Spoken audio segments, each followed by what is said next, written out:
right. Hey, welcome to Mod Golf Live. I am Colin Weston, the host of the Mod Golf Podcast. We are live at the PGA Show 2026. And it's the fourth year in a row I've had the chance to talk to people. We're in the hallway this year. It's so busy in the show floor that us media people, we got booted out. We got stuck out in the hallway here, which is not a bad thing because there's hundreds and hundreds of people, if not thousands, walking by here, going to the shows, so they get to hear all the great things we have to say with some of the people that are on the show floor. And to start the show today, I have one of those people, a gentleman that I met in Belfast in May, and that is TJ Schier, who is the founder and CEO of SmashSwing.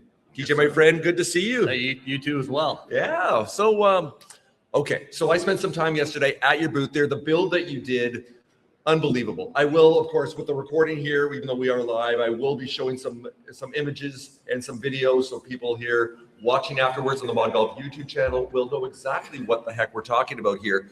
But TJ, why don't you start? Why don't you give us the overview here? Use your words and your hands to describe what you have going on with SmashSwing. Sure. Well, the first thing, Colin, congratulations. You can now say you've spoken in front of 30,000 people because they're just all walking by at different times, but you've got a big audience here, which is amazing. Thank you. I'm going to use that one. Yeah, there you go. That's great. SmashSwing essentially is a larger format, multiplayer indoor golf simulator. And indoor golf's great. It's very targeted at golf. But we're trying to bring what people have done in the outdoor world indoors. And what I mean by that is you've seen tech on the range, and it runs like games where you can play against each other. So what we built is a flexible footprint, 2 to 24 players wide, depending on how much space the facility has. And they can play 2 to 4 minute entertainment games all at the same time, competitively and cooperatively, or they can flip it into golf mode. And it essentially runs like a driving range. So the operator can still by the hitting station and have multiple people hitting and paying at the same time like you would at a driving range versus a simulator where one hits and everybody else sits. Yes, and I saw multiple people out there, some of the videos we shot, and I did shoot one that we're just going to do as a video short that we're going to put on Instagram and the Mod Golf YouTube channel also. So had you on the Mod Golf podcast last summer. The reason I wanted to have you back on because you've done so much in the last, not even 8 months, like half a year. You've really progressed. So why don't you let us know, and I will include the link in the description and the notes here for everyone that can go back and watch and listen to that one, because we're doing that live from, in that case, from your studio in Texas, right? Yeah, I think you were like in a telephone booth at the Canadian Open or something in some coffee shop or something. I forgot. That's exactly what I was. Yep. So you just got to make it happen. You can't say no. You have to make it happen. Yeah. So what you've built here, I want to hear what you've done from then to now, even building this build as a portable build. Can you tell us about that experience? Sure. What went right, what was exciting, and what was kind of terrifying or anxiety riddled and didn't go quite right? Because that's the entrepreneurial journey, right? I'm gonna start with what went wrong. And the one problem we have not solved yet is we drove the booth here. Okay. In a truck. Thank you to my wife for being my co-pilot on the way here. Nice. But the other day when we were loading up and putting all the empties away in the truck, somehow we have lost the keys to the padlock to the truck. Uh-oh. So I have to call a locksmith tomorrow to bust into my truck to load it up. And unfortunately my warehouse keys in Dallas are on that same key ring. And so I have got to figure out how to get in there and put it back into the warehouse. But anyway, we built this 2-player trade show booth, 15 feet high, 18 feet wide. 2 people can play in this. And what we've done over the last 8 months is we had probably 300 different people come in, driving range operators, family entertainment centers, private clubs, golf courses, and told us what they wanted the system to do. So nice. I really wanted this to get to market a long time ago, but I'm very, very glad it did not, because it's so much better now. And it was amazing to me. The most exhilarating thing yesterday was to see people walk by probably thinking it's just another simulator. Yes. And then they stop, they look up because it's 15 feet high instead of 9 feet high. That catches their attention. And then they see 2 different people hitting at the same time and 2 shot traces being up there. Now all of a sudden they realize what we've tried to envision and build the whole time is this is different than every other simulator on the show floor. And all that input has helped us. And we have a roadmap of enhancements for 2026 and into 2027. Imagine 4 people standing on a tee line playing a virtual course. They can all hit at the same time. If you're playing a scramble, just pick the ball, all 4 hit at the same time. You'll play a scramble 18 holes in 30 minutes. Yeah. But we're writing the text so that everybody can do this. And if you're playing your own ball, the camera will just shift to whoever's perspective. So like you and I played golf together, right? So if you and I are just playing as a twosome and we both hit, and it shows me 130 yards away in the trees, it gives me my perspective, and then it shows you 120 yards away in the fairway, but we're all standing on the same tee. We're not getting up and sitting down. And so it helps speed up play, indoor even. Right. So we believe that's going to be one of those features that's going to really help indoor golf operators differentiate from just being another simulator place. Love this. Love this. Now, when we got together in Belfast, Yeah. and looking at what you were doing then as compared to now, it's the power of partnerships. I don't think you were just putting the deal together when you and I spoke about 6 months ago, but you have a deal with Atari, and I noticed with Asteroids, and I'm old enough, you can tell enough gray in my beard. I am an old school video game guy. I remember as a kid, my first job as a teenager, all the tip money I get, all my quarters, I never actually left the shopping mall. They go right to the arcade, and I would spend them all. I loved Asteroids. So when I saw guys playing Asteroids, so yeah, that's not just one of the games you have. So tell us about that partnership, how that came about, and the reaction you're getting with people playing Atari games with golf. So for people that don't know, my background 100 years ago, I used to work for Chuck E. Cheese. Right. And then most recently, before I left and started SmashSwing, I worked for Invited/Club Corp, and we ran Big Shots Golf, which was a golf entertainment facility. Chuck E. Cheese figured out a long time ago, you have to continue to give a variety of options and reasons for people to come back. No disrespect to all the people in the competitive socializing space, but all the entertainment concepts, all the putting concepts, all the single attraction concepts struggle with frequency. Right. And so our thesis was, we will build a box that you can put in somewhere, but then we're going to spend all of our time, money, and efforts from there bringing seasonal games in, bringing licensed IP games. So as an example, if somebody puts one of our simulators in, we tell them in September, hey, you've got an October Halloween game in, tell your members, tell your public, with digital ads around you, come in to play this Halloween game that's only going to be here for 4 weeks. Host an 80s night at your club and play Asteroids and Space Invaders. Get club engagement, get people up there, get them spending F&B, because we believe this multiplayer approach. Heck, golf is way more fun to be played 4 players at the same time instead of singles, right? Get everybody involved in the game, get it active play. Mom and dad can play right next to the kids.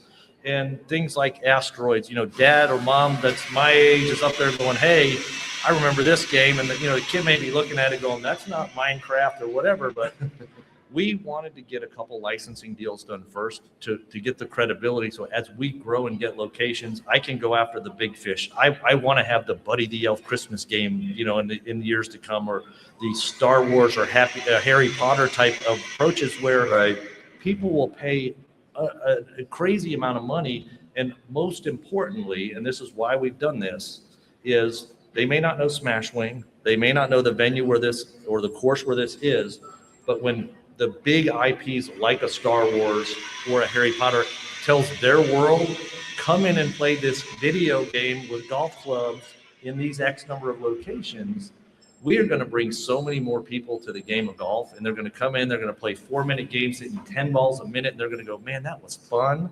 And hopefully they'll just take that next step and get more ingrained in the game of golf and support everybody that's here. There we go. Well, we're only minutes away from Disney World here in Orlando. So come on, get on over there and strike up an exclusive deal with Disney and Disney Plus there. We have to get a little bigger first. So. I imagine you do. And joking aside, that's one thing I love talking to you, because I've talked to hundreds, if not thousands, of entrepreneurs, not just in golf, but in sport tech and all across other sectors.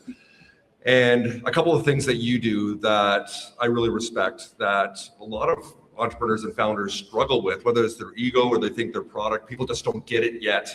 And there's a bit of arrogance there. You don't have that at all. You, as you said, you had hundreds and hundreds of people come in, kick the tires, at your facility that when you built for really your beta, your minimum viable product, and you wanted to use that to find out what worked and what didn't, rather than just assuming or saying this is what the world needs and not deviating from that.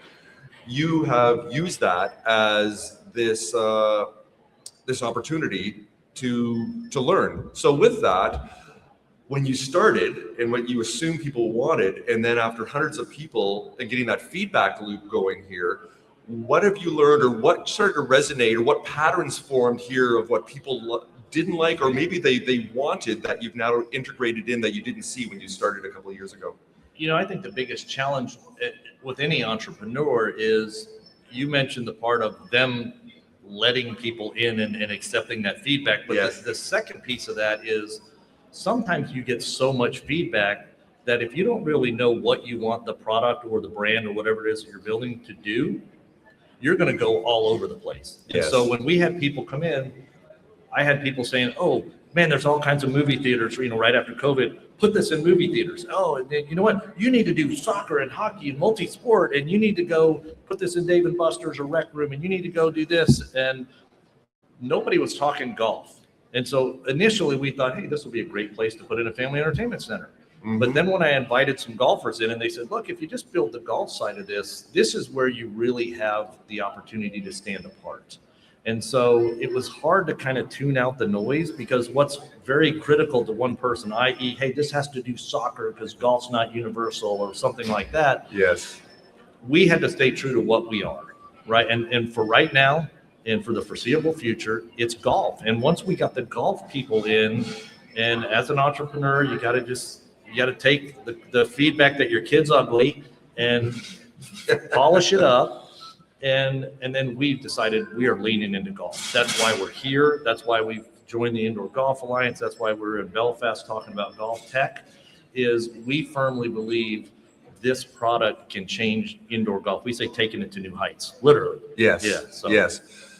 You touched on the Indoor Golf Alliance. I don't know too much about that, but I'd love to learn more. Can you spend a couple moments telling us how that formed and really the value of that and what they advocate for? Can you tell us a bit about that? Yeah, I don't want to do them a disservice by underselling what they do, but it's Colin, as you know, I'm very active on LinkedIn, and yes. we were contacted by Phil, who runs the Indoor Golf Alliance, and I think he saw a need to just get everybody together and say, let's talk about what works, what doesn't work, what are some of the challenges, because there are a lot of brands out there franchising indoor golf simulators, but then there's a way more people doing it independently. And so he's trying to just get the best practices and what works, because it makes me cringe when you see somebody make a mistake that's already been made and they could have prevented it. And yes. Especially if it's, they're building a couple $100,000 facility and then they lose everything. And so, Phil is aligning the users out there, the people that need information that can't always just get it at the PGA show. He's doing webinars. We're doing a luncheon actually here, 2 hours, a couple hours I'm going to go speak at. And he's got some of the vendors aligned so that we can all talk about what works, what doesn't work, and let's try and cumulatively make the indoor golf business a little better. Nice. So you talked about being hyper-focused the best you can. Yeah. To not be everything to everyone. I know as an entrepreneur myself, also you see a bright, shiny thing and you want to do that. And then you want to do the other thing and add that. And whether it's not, you don't want to have that fear of missing out. Maybe you don't want to disappoint people. Maybe you don't want to miss an opportunity, but you've got to focus and you've got to, as they say, you've got to nail it, then you scale it. And that's what you're doing right now. So the fact you now understand not only what you've done with your test facility for the last year or so with hundreds and hundreds of people giving you that feedback, and what you're getting on the show and getting feedback here, I'm sure right behind us, there's feedback happening with your team here. I'm also curious to learn that other side, that business side of the equation of I guess quite simply, who is your customer? Who did you think your customer was? Because there could be multiple customers, and like you said, maybe you sell to the Dave & Buster's of the world because you know that those people and you know that side. So I'd love to hear that as far as where you see kind of the 80-20 rule. Where do you see right now that you can get 80% of the bang for the effort that you're doing? It's funny, when I used to work for Big Shots Golf, and we had designed this prototype really to reinvent outdoor golf entertainment, and it was going to be an amazing facility. but it was $20 million. Right. And when I left, my original goal was I want to build this golf playground that's a short outdoor fully netted range, take the wall off of Sears at a mall, 50-yard netted outdoor range, a number of indoor golf theaters, which became SmashSwing, and putting. And people just pay one price and they can stay in there for 90 minutes or whatever. You run like an amusement park and let them just choose it so that they can stay for a short time, they can stay for a long time, they can get a lot of value out of that. They can just hit balls on the range if they wanted to. And when I went to our investor group, they were like, look, I don't want anything to do with a capital intensive business with an unproven technology. Fair. And you know what? They're the ones with the money. And they said, look, let's build the tech first. Let's start selling it and seeing who's buying it.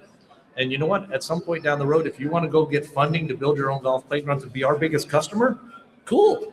And so that's kind of what we've done is we decided to build this. So our customer right now is we've got a few country clubs that have signed, which is very eye-opening to me because I thought they were going to be the hardest ones. All right. Because it's free, right? I'm a member of the country club. It should be free. But Yes. we're actually installing this in 2 weeks. It's going to be our first customer install at a country club in Wisconsin.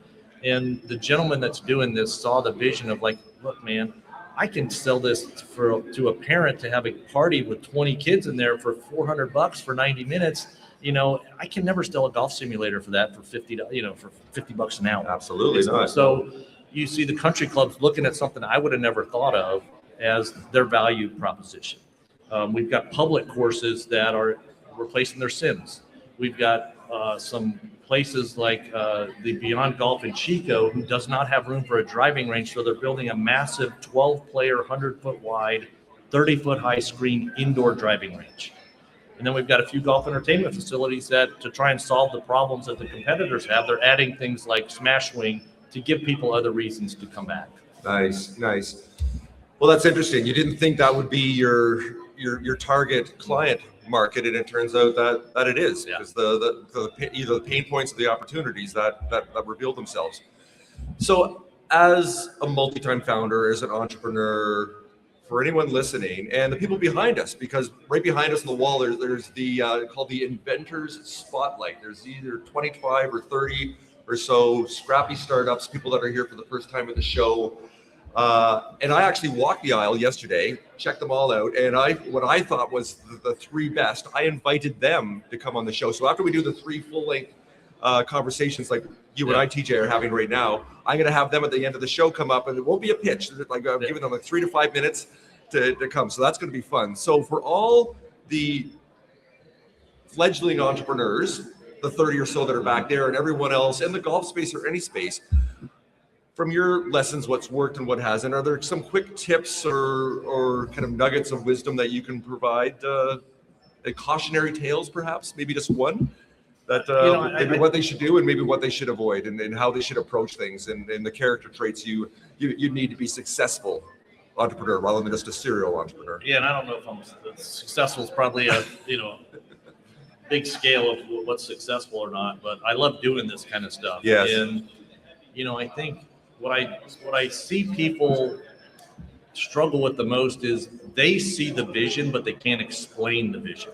Right. And so, whether you go out on the show floor or you're trying to do this via an email, a digital ad, or, phone calls, if you can't clearly explain why you're different, then it's going to be tough. I mean, you look out on the show floor, there's so many clothing manufacturers and so many head cover manufacturers. Yes. I don't even want to count the number of simulator places. I think the thing we got right was we realized there was a point of difference that now that people see it, we'll pay for it. It was hard to explain to people, but once you see it, you go, oh my gosh, now I get it. And that's the one thing I think we did right here, or the most right for this, where I see other people struggle. And that's a skill that you can learn. Some people have that natural inherent talent, but that is something you need to get the reps in. So yourself, how did you manage over years to refine your communication skills so you can articulate that message clearly, so that people that aren't in the industry, or someone maybe that you're starting from zero, that you don't lose them or overwhelm them, and you're articulate and you're concise? So how did you go about that on that journey to get from, because I'm sure you weren't perfect at the beginning and probably struggled Still also. not. Yeah, we're all a work in progress here. So with yourself, how was it? Just practice, getting your reps in and listening to advisors and getting feedback, or tell us about that? I probably have one of the crookedest journeys out there. It's called entrepreneurship. I love it. And I mentioned earlier I worked for Chuck E. Cheese. So in 2001, I started my own consulting business, and I always thought I hated sales. And then somebody said, "Look, you've been doing this for 20 years. All you do is sell. You're selling yourself through your credibility and everything." And what I learned as a consultant was I had to be able to convince the CEO or the decision maker to do something that I was really focused on, the training and operations world, that I could get the front line to buy into. So I had to learn to sell to different audiences. And then out, kind of a side business of this was I was a speaker for 20 years. And so being able to stand in front of a restaurant chain or Orange Theory Fitness or Gold's Gym, or I even talked to a mobile hose repair franchise system. That sounds glamorous. And you know what? They make a lot of money. I'm sure they do. I would have never even known that business. The unglamorous ones make the most money, right? I had to learn how to take my message, craft it to that audience, because I was a franchisee of a sandwich brand, and we had grown. And when you go up there as a sandwich guy and you're talking to Orange Theory Fitness, I have to bridge the gap between what I've learned there and how would it work in their environment. And to me, that was the most beneficial thing on my crooked path. Was I know what I do with SmashSwing, and I've learned over the years how to just listen first. Hey, what are you wrestling with? Okay, let me tell you, here's how we can solve that problem. And so I know most people that know me are going to disagree, but I need to talk second, and I need to talk second more, but listening to what the customer wants. And if you can tell them how to solve their problem instead of saying, hey, here's my solution, that's where I think a lot of them struggle, because it turns the other person off. Absolutely. And your ability to observe and your natural curiosity that all good entrepreneurs I've seen, kind of these characteristics I've seen as successful entrepreneurs across any sector, any business, any venture. That's one of the characteristics you have to have. This push and pull, a bit of attention. You have to have that belief and that confidence in what you're doing. Mm-hmm. But at the same time, you also have to be open to seeing what maybe isn't working, or maybe how you can amplify the opportunity. And there's no playbook on that, and that's just experience. And that unfolds in different ways at different times. Yeah, I always say curiosity is a leadership superpower. And I think, like it drives you crazy, because people are like, are you ever satisfied? Like, will you ever stop trying to make it better and do other things? And I mean, I'm a big fan of the Jesse Cole and the Savannah Bananas. That guy, what he did for baseball and entertainment side of baseball, that's what I'm trying to do for indoor golf. There's a spectator that you have to serve, and there's a player that you have to serve. And so been on the show floor for 5 years, and we're always looking at, auto tee systems, and, we put them into big shots. And then when they got sold, they got taken out, and because that's not the way they do it at other places. And so we looked at, I am shocked at how many people come by our booth and go, oh my God, that auto tee system's awesome. And I'm like, yeah, there's 2 companies here that have been doing this for like 30 years. Right. This is nothing new. I just put A and B together because it's a better player experience. And then with us doing multiplayer, the thing I've learned is in golf, whether you're on in the simulator at a golf entertainment facility, you're on the first tee, the biggest fear everybody has is that everybody is staring at me, and what if I don't do well? Yes. And when we put this in for the first beta test, and I had 3 non-golfers in our warehouse hitting, I said, what do you guys like or dislike about this? And one of the girls who was a terrible golfer said, nobody stared at me. You all, the spectators, were watching what was going on the screen and, kind of hooting and hollering and cheering instead of watching how I hit the golf ball. And that's when I knew we were onto something. Yeah. You touched on something interesting there, and it ties into what people think, especially entrepreneurs, founders, of what innovation is. And quite often they think you need to have a blank piece of paper. You need to invent or create something that's never been done before, where myself and you, with our ventures and what and you touched on, is this ability to pull in different elements from other sectors, other industries, other businesses, and bringing that together. And that's what you've done, and building this awesome kit of parts, if you will. And it's the complete package that is the innovation and what you're creating. And you've also looked outside the golf industry and the entertainment industry of what you're doing here to create SmashSwing, which I think is amazing. Yeah, it was interesting this morning. It was just exhibitors in the hall before because the show floor just opened here a couple minutes ago, and we had somebody come over to our booth that we had a meeting with, and they're very, very entrenched in this space, and we did a brief demo for him, and he said the multiplayer aspect of this is so much more powerful than I thought. Mm-hmm. And that is, when you look at the CEO, this is why I tell the indoor golf. So the simulator business is too similar, and you can't beat what you copy. Everybody's trying to do, I'll do this vendor, that vendor, I'll be memberships and leagues. And, we just realized there was a space nobody was playing, and it was multiplayer. And, the timing for the TGL for us has been very beneficial because those are massive screens. Yes. The minute, and again, a lot of people are saying, hey, I want a TGL screen in my facility. I want a TGL size screen. Right. Well, guess what? We can do that. We have the tech to do that. Nobody else can. And so it's going to be a very interesting journey over the next couple of years. Absolutely. And what I love about what you're doing, I think with me, there's a business methodology called Blue Ocean Strategy, where you're unlocking new customers, unfound customers, rather than fighting over the scraps like you talked about with some of the other businesses, whether it's apparel or simulators, and they're all similar. They're going after the same market, where you're unlocking an untapped marketplace. And you are a Blue Ocean Strategy with SmashSwing. Absolutely, I can attest to that. My Blue Ocean idea really came from the guy that's doing the indoor driving range in Chico, California. He came to us and says, hey, I was told that you have the technology because I've got this building design that, it's 40 feet deep and 100 feet wide and 30 feet high, and I want to be able to track all the tech. And as I've started talking to people, and you talk to people overseas where it's extremely hot half the year or extremely cold half the year, I believe that the indoor driving range, and we're looking at a 30-foot ceiling right in front of us. How cool would it be to have a bar and a facility where everybody's hitting golf balls into this 30-foot high screen? And by the way, the Super Bowl's on. Yeah, hey, let's we'll run a game watch party, and then you hit a button, and during the commercials you're playing a long drive. Now you're giving people reasons to come for different things and multiple revenue streams. And I believe this indoor golf cinematic size screens is going to be the next wave out there. Okay, I got to put it out there. Maybe ambitious, but how many years until you're in the Sphere in Las Vegas? That would be amazing. I saw one of the vendors out there's kind of got like an amphitheater kind of look of a simulator, okay, but it's one player. Right. We're looking at, do you kind of make like a U or a crescent shaped with where everybody, you have multiplayer again, but everybody's hitting out. Why does everybody have to do in a straight line? That's where we're starting. Yes. Because that's what's available today. But man, how cool would it be if you can make it more of an amphitheater and just change what everybody out there's doing? Why the heck not? Yeah. Why not? So, hey, we'll finish up there. So TJ Schier, yeah, founder and CEO of SmashSwing. Before we go, of course, we're recording this and people can watch it afterwards.